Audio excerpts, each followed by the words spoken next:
வணக்கம், நான் உங்கள் Anandhi. Welcome to Anandhi colourful world. நம்ம இன்னைக்கு செய்ய போகக்கூடிய ரெசிபி கேரட் ஹல்வா. அதிலும் கொஞ்சம் ஸ்பெஷலாக நம்ம குழந்தைகளுக்கு ரொம்ப பிடிச்ச லட்டு இந்த கேரட் ஹல்வா வச்சு எப்படி செய்யலாம் பார்க்கலாம். கேரட் ஹல்வா செய்கிறதுக்கு ஒரு கடாய் எடுத்துக்கோங்க. அதில் 2 டேபிள் ஸ்பூன் அளவுக்கு நெய் சேர்த்துக்கோங்க. நெய் நல்லா சூடாகிடுச்சு. 2 டேபிள் ஸ்பூன் முந்திரி பருப்பு சேர்த்துடலாம். நல்ல பொன்னிறமாக ஆகிடுச்சுங்க. வேறொரு பவுலில் மாற்றி வச்சுருங்க. இதே கடாயிலேயே துருவின கேரட் 3 கப் சேர்த்துக்கோங்க.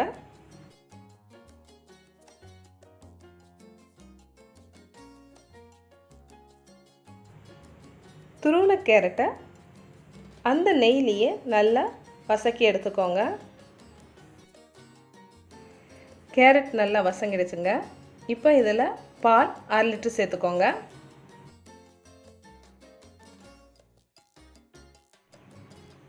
இப்போ மூடி போட்டு வேக வச்சிடலாம்.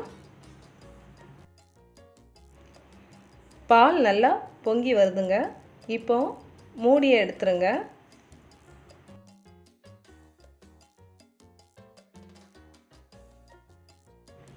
பால் எல்லாம் நல்லா சுண்டி வர்றது வரைக்கும் நல்லா வேக வச்சு எடுக்கணுங்க.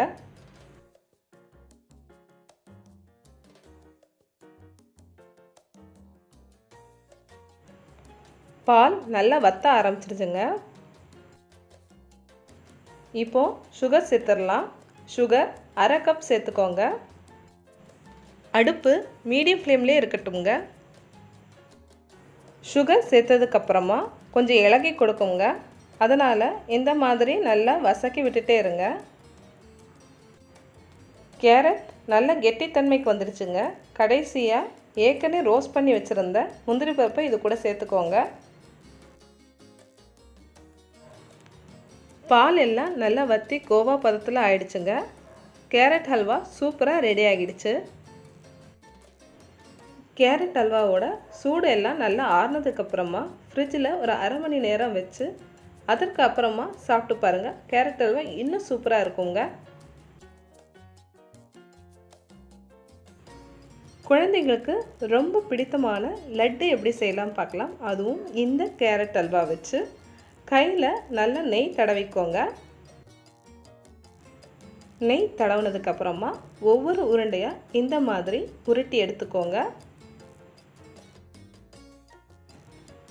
அவ்வளவுதாங்க, லட்டு சூப்பராக ரெடி ஆகிடுச்சுங்க. இதே மாதிரி எல்லா உருண்டைகளையும் உருட்டி எடுத்துக்கோங்க. உங்களுக்கு இந்த வீடியோ பிடிச்சிருந்ததுன்னா லைக் பண்ணுங்கள், ஷேர் பண்ணுங்கள், சப்ஸ்கிரைப் பண்ணுங்கள். மறக்காமல் பெல் ஐக்கானை ப்ரெஸ் பண்ணுங்கள். தேங்க்யூ. கீப் வாட்சிங்.